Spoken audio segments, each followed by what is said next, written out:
The carbine is a light shoulder weapon designed to take the place of the pistol, which is normally carried by officers and service units. It only weighs 5 3/4 pounds, including sling, and a fully loaded 15-round clip. Although smaller and lighter than the M1 rifle, the operation is very similar. The carbine is gas-operated, magazine-fed, and air-cooled. Here's how it works. Before you load, lock the gun with a safety by pushing this button from left to right. Remove the empty magazine, then insert a loaded magazine.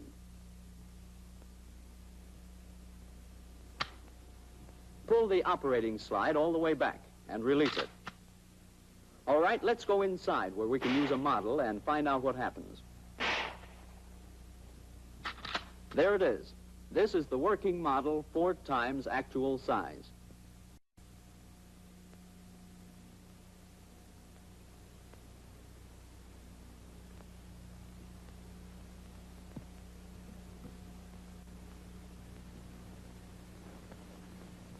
When the slide is pulled back, it carries bolt with it. Let's take a closer look at that.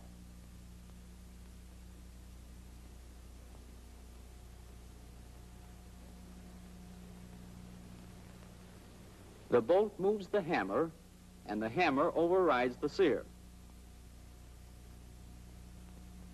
Now the sear is free, and its spring forces it into this sear nut, holding the hammer back.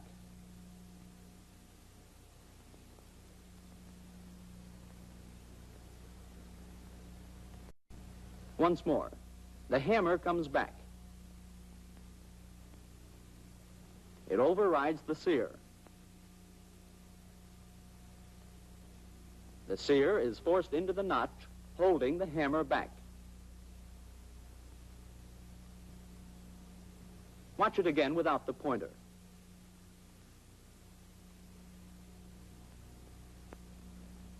Then when the slide is released, it carries the bolt forward. Notice that the bolt is pulled by this compressed operating slide spring.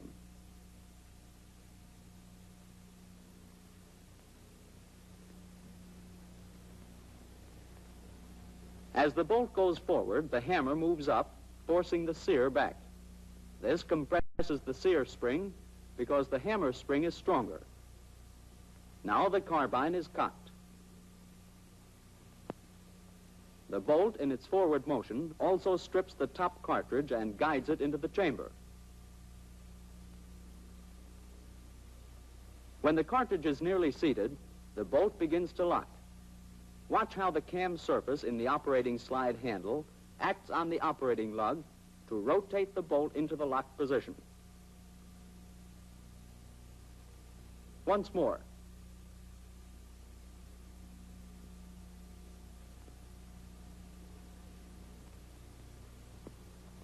As the bolt rotates into the locked position, the extractor snaps into the extractor groove on the cartridge.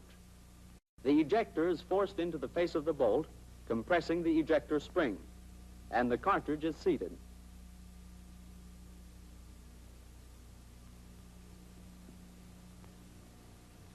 There's one thing more that happens when the bolt locks. Watch the 2 white spots closely. The firing pin tang lines up with a cutout slot in the receiver bridge. Remember, all these separate movements of locking are happening at approximately the same time. Now the carbine is ready to fire.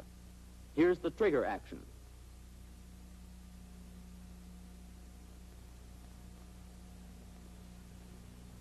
The trigger, as it is pulled, pivots around the trigger pin, forcing the trigger lip up.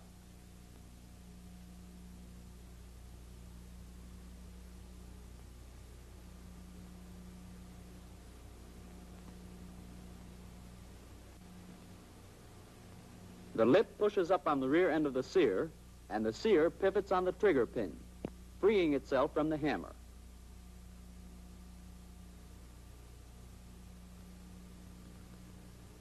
The hammer spring drives the hammer forward. The hammer strikes the firing pin tang.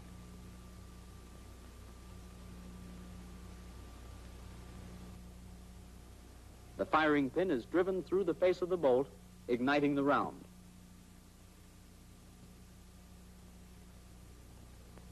projectile travels along the barrel, and as it passes this gas port, part of the exploding gases escape into the gas cylinder. This gas hits the piston and drives both piston and operating slide to the rear.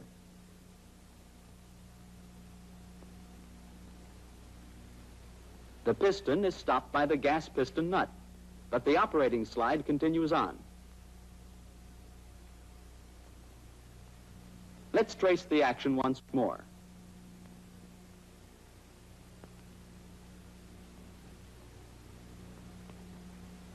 Gas strikes the piston, forcing it back, and that motion is transmitted to the slide. Now, when the slide is hit and starts back, it moves about 3/8 of an inch before hitting the operating lug. This delay lets the projectile leave the muzzle before unlocking begins. Then, as the cam surface in the operating slide hits the operating lug, the bolt rotates.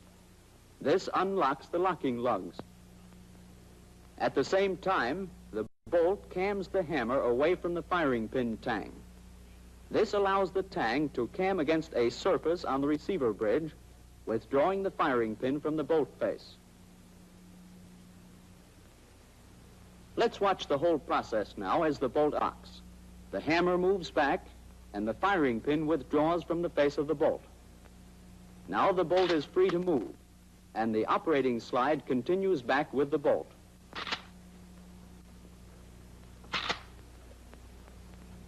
The cartridge case is now withdrawn from the chamber by the extractor. Here it is in animation. It clears the breech, and the ejector springs forward. The case pivots about the extractor and out of the receiver. Now the rear end of the bolt is driving the hammer back. The hammer overrides the sear. The sear is then free, and its spring forces it into the sear notch. Now the bolt goes forward, allowing the hammer to engage the sear, forcing the sear back and compressing the sear spring. Notice that the trigger is all the way back now. Actually, the firing cycle is so fast that the hammer is back before the finger can release the trigger. Therefore, the sear is forced against the trigger lip. Watch that trigger lip. It is forced under the sear by the trigger spring when the trigger is released. Then the sear overrides the trigger lip. The hammer moves up and is held in the cocked position. As the bolt reaches its rear position, the magazine is uncovered. Now watch the magazine follower and spring push a new round up into feeding position. The bolt comes forward, pulled by the operating slide and spring, strips the new cartridge from the magazine, and guides it into the chamber. The bolt is rotated and locked, and unless we're ready to fire, this weapon should now be set on safe. To set the carbine at safe when it's cocked, push the safety from left to right. The trigger won't move.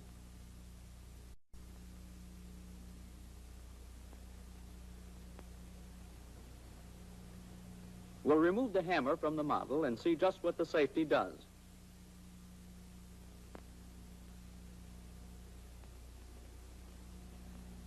Notice that the trigger moves freely with the safety off.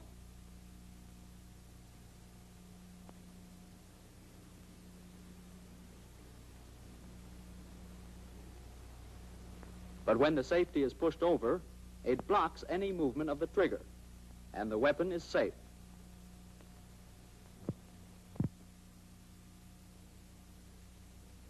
That covers the firing cycle. But let's go over the whole thing once more to make sure you haven't missed anything.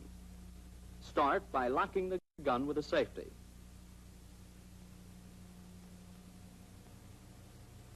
Then insert a loaded magazine.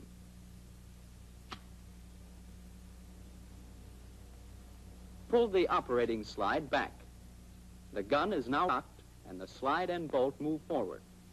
A cartridge is stripped, guided into the chamber, and the bolt begins to be cammed into locked position.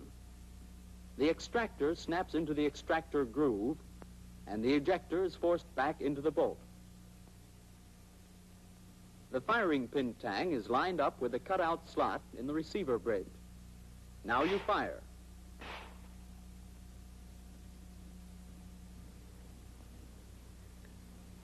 When the trigger is pulled, it pivots, forcing the trigger lip up.